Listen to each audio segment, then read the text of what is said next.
Hello students, मैं पद्मजा जोशी। देखिए, BEd परीक्षा की अब हम लोगों को तैयारी के क्रम में पुनरावृत्ति करनी है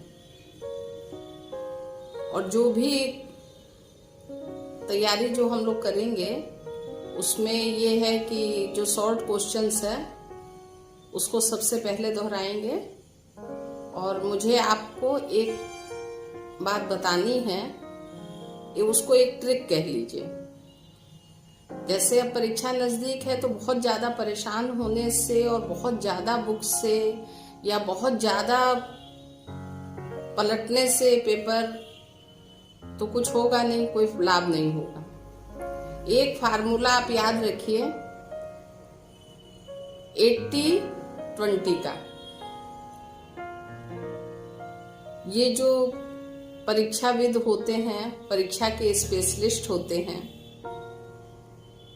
ये लोग बताते हैं कि देखिए, पेपर का 80% हिस्सा आता है 20% में से। अब अच्छी बात ये होनी चाहिए कि हम लोग उस 20% को जान लें कि कौन कौन से चैप्टर इम्पोर्टेंट हैं और कौन कौन से क्वेश्चन इम्पोर्टेंट हैं, जिससे कम समय में ज़्यादा से ज़्यादा तैयारी हो सके, अच्छे से अच्छी तैयारी हो सके। और जो कुछ विशेषज्ञ हर पाठ में कुछ महान लोगों की जो परिभाषाएं होती हैं, कथन होते हैं, वो कम से कम 4 हर लेसन से आपको जरूर तैयार करना है, क्योंकि वो मान लीजिए कि लगभग हर क्वेश्चन में आपको लिखने के लिए काम आएगा। और कुछ टॉपिक ऐसे होते हैं कि जैसे विशेषताएं हुई, उद्देश्य हुए, उपयोगिता हुई, इस तरह के वर्ड आते हैं। अलग अलग हैं ये वर्ड, लेकिन इनके उत्तर लगभग मिलते जुलते होते हैं। तो इसमें आपको परेशान नहीं होना है। आपको जो भी उपयोगिता में जो चीजें याद होंगी वो आप विशेषता में भी लिख सकते हैं। ओके। और अब हम लोग आगे के वीडियो में, और सबसे पहले ये जो शॉर्ट्स नोट्स हैं जो 200 शब्दों में आना है, इसमें कोई विकल्प नहीं होगा। पेपर में 4 भी हो सकते हैं और 5 भी हो सकते हैं, क्योंकि पुराना अनसॉल्व पेपर आप लोग देखेंगे तो किसी साल में क, ख, ग, घ दिया है 4 पहले प्रश्न में, और किसी में क, ख, ग, घ, अंग 5 दिया हुआ है। तो 4 आए या 5, वो लिखना 200 शब्दों में ही है, और उसमें कहीं वैकल्पिक नहीं है।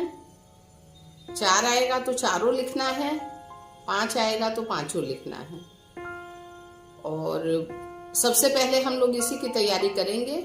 ओके। और मेरी आप लोगों को सलाह है कि जो आपके पास अनसॉल्व पेपर है ना, 4 साल या 5 साल का जितना भी पेपर दिया हुआ है, एक बार आप हर पेपर को पढ़ डालिए,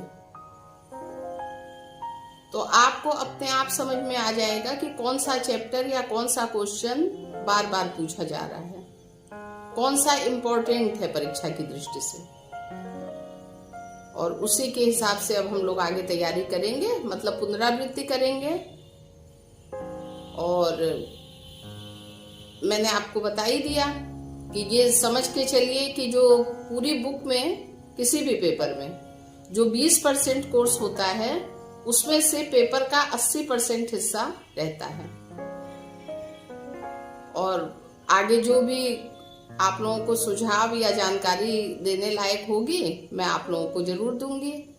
और अगले वीडियो में हम लोग शॉर्ट्स नोट्स की पुनरावृत्ति प्रारंभ करेंगे, और उन्हीं पॉइंट पे जो इम्पोर्टेंट होंगे। Okay, thank you.